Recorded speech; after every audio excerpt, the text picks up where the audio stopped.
Living Life Juicy podcast. Conversations with interesting people you should know. Welcome back to the Living Life Juicy podcast, where we explore how we can be present and kind as we do great things. I'm your host and guide, John Losey, but not this time, because what we like to do is allow a guest to take over the microphone and ask me 3 questions. I've invited Mitch Fairrais. He's back. If you want to know who Mitch is, listen to the previous podcast. But I'm going to turn the mic over to Mitch and have him ask me 3 questions. So Mitch, go ahead and take it over. All right, John. So I know what my first question is, and it is, knowing that you've got a life that's full of experience and that you've done some really interesting things, what do you want your life from this juncture forward to be about? Wonderful. So I wandered around a bit as a young man. And partially it's like, I just didn't want to take anybody along for the journey. So I didn't get married until I was 40 years old. And now I've got a 10-year-old boy. So I've got a lot of, from this point forward, it's about he and my wife and my family. And I've had adventure enough for a lot of people. And I was joking around earlier that I've lived a life of questionable decision-making. So I've had a lot of surgeries, a lot of injuries, a lot of gimpiness, all that kind of stuff. So to me, the biggest adventure I can step into now is figuring out how I can make my son into a wonderful human being. And so that's what it's going to be about for at least the next, 10 years or so. And the other piece around that is, it was always about me and me being alone up until I was married. And so the wonderful adventure of continuing, I've been married, we're going on, gonna be 24 years this year. And, 20, what is it? Got to get that number right. I know the date. We were married in 2005. Okay. So we're going on, going to be 19 years. Okay. Got it. And just, we're still figuring things out. And that's like if you want a mystery, jump into relationship, even long-standing ones. So to me, my life is going to be about my son and my wife, and that's enough adventure for anybody. And how old is your son, John? He's 10. I couldn't think of a better mission than growing a child into the kind of human being that everyone hopes for. It's awesome.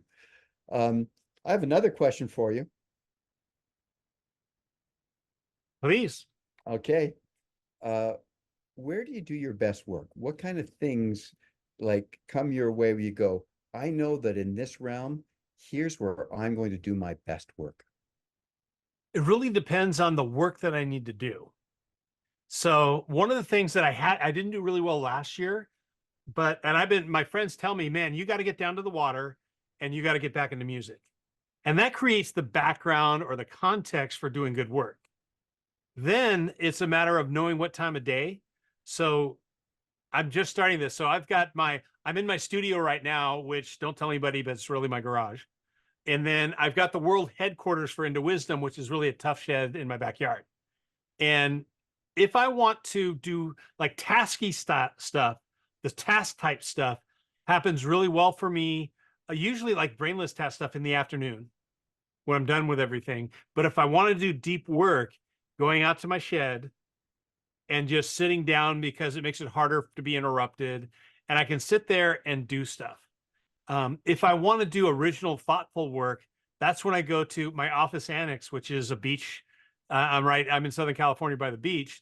So I'll bring my journal out there. And even like there's times I have a folding table and a hotspot and my iPad, and can actually get a ton of work done, still being connected, doing research, that kind of stuff. So really my best work happens when I'm in the right place for the right task. Makes a lot of sense. Yeah. You ready for the last question? Yeah. So I watch us at this juncture in time, this moment in history, and I watch how people behave. And I think about, how past generations have behaved. And I think we are behaving differently than past generations, if you will. If you could wave the magic wand and change one thing about the behavior of the next generation and how they dealt with each other or life, is there anything you hope for this next generation? I think, and you mentioned this earlier about what you've rethought, and I think it's the willingness to, number one, assume best intentions, and then like the concept of essentialism and simplicity isn't that you just jump over all the craziness and you get to simple. That's simple and dumb. But when you talk about essentialism, or even like the Marie Kondo thing of organization, first thing you got to do is dump everything out on the bed. Be willing, and the message to the next generation is be willing to get messy before it gets neat. Be willing to suck before you get good. And it's that enjoy the complexity of the situation as you find simple answers. I think one of the big things is the resistance to admit that the world is complicated, because we use the phrase, we avoid things by just saying, it's complicated. Man, get an appreciation for the complexity and then work through it to find the simple answers that are on the other side of complexity. I love it because I know that there's nothing but complexity in every direction I look. The things that people say, well, that should be simple. I go, you've lived life for a while, right? Like what is there that's actually simple? Very little is actually simple.